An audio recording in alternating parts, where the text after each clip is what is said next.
কালীগঞ্জ উপনির্বাচনে ফল প্রকাশের দিন তৃণমূলের মিছিল থেকে জোড়া বোমার আঘাতে মৃত্যু হয় মাত্র 10 বছরের তামান্না খাতুনের। এই ঘটনার পর থেকেই উত্তাল নদিয়া জেলার রাজনৈতিক মহল। তামান্না খুনিদের গ্রেপ্তারের দাবিতে কৃষ্ণনগর পুলিশ সুপার দপ্তর ঘেরাও কর্মসূচি নেয় এসএফআই ও ডিওয়াইএফআই।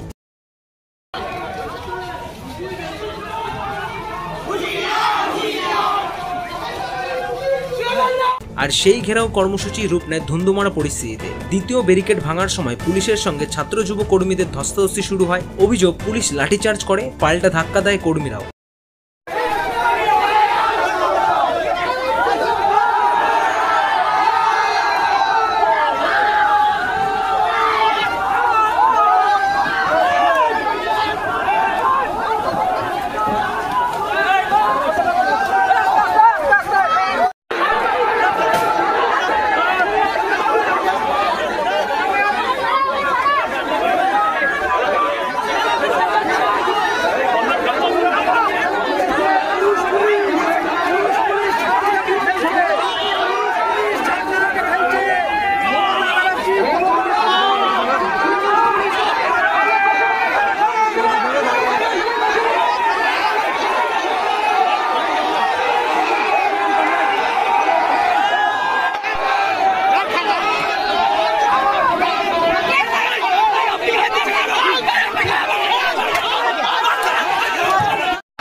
এই আক্রমণ পাল্টা আক্রমণের ঘটনায় অন্তত 3 জন পুলিশকর্মী ও 7 জন এসএফআই ও ডিওয়াইএফআই কর্মী গুরুতর জখম হন। এই ঘটনায় উত্তেজনা ছড়ায় গোটা কৃষ্ণনগর এলাকায়। তামান্নার পরিবারের জন্য ন্যায় বিচার ও খুনিদের শাস্তির দাবিতে আন্দোলন আরও তীব্র হবে বলে জানিয়েছেন এসএফআই নেতৃত্ব।